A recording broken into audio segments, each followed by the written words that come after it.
tajuk apa yang dikatakan ialah tarbiyah siasiyah ataupun pendidikan politik terhadap umat Islam. Kenapa tajuk ini penting?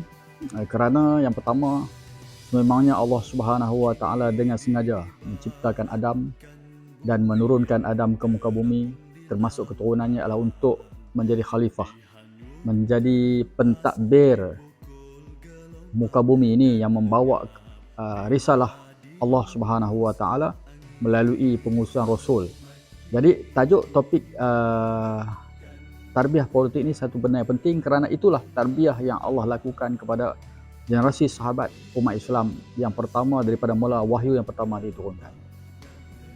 Itu tentang misi yang pertama. Dan hari ini umat Islam sudah lari daripada misi utama Allah menciptakan manusia dan turun mereka ke muka bumi kerana mereka tidak lagi memahami apakah itu politik Islam. Jadi antara konten yang saya akan bicarakan di dalam siri tarbiyah siasah ini ataupun pendidikan politik ini ialah konten berkenaan tanggungjawab manusia yang sebenarnya diturunkan oleh Allah Subhanahu Wa Taala di atas muka bumi, iaitulah untuk menjadi khalifah dan mentadbir muka bumi. Jadi antara perkara yang perlu difahami dalam tarbiyah siasah ini ialah yang pertama ialah objektif syarak. Apakah tujuan Allah Taala menciptakan manusia? Dan apakah selepas memahami tujuan, apakah realiti perjuangan ini?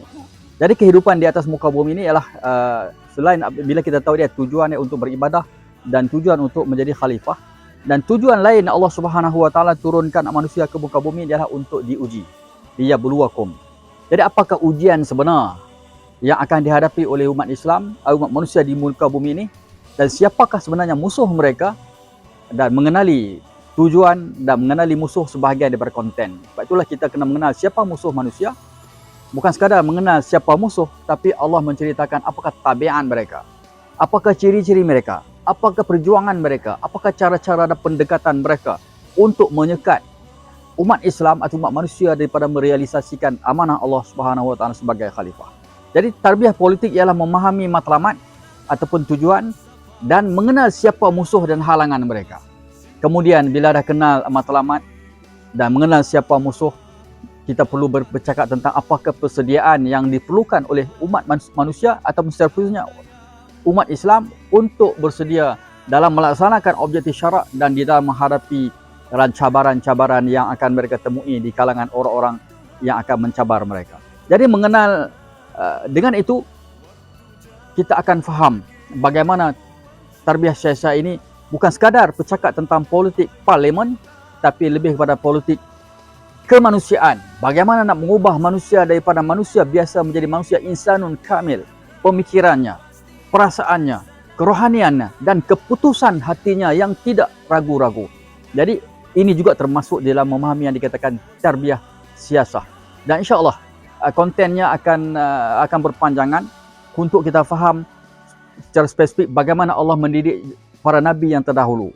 Di dalam pertemuan nabi terdahulu dengan taghut di zaman mereka, kita akan faham bagaimana iblis itu hidup sejak zaman Adam sampai hari ini dan apakah strategi yang dilakukan oleh iblis untuk memesongkan umat manusia daripada landasan siratul mustaqim.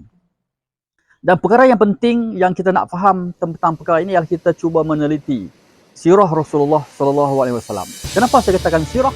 Kerana Allah Subhanahu Wa Taala yang membimbing Nabi sallallahu alaihi wasallam, yang memilih Rasulullah, membimbing mereka dan memilih orang Arab Mekah dan Madinah untuk bersama perjuangan Nabi sallallahu alaihi wasallam, dan akhirnya mereka berjaya membina satu tamadun moden akhir zaman. Bukan sekadar tamadun keagamaan tetapi tamadun keduniaan yang mengasaskan prinsip-prinsip sebuah tamadun yang diperjuangkan oleh umat Islam selama 1000 tahun lebih. Sekarang kita berada tahun 1445 dan insya-Allah kefahaman yang betul terhadap politik Islam atau pemikiran politik atau tarbiyah siasah ini akan merubah cara anda berfikir, cara anda bekerja dalam menghadapi 100 tahun yang kedua ke arah kita memakmurkan, mengembalikan Islam pada tempat yang sebenar.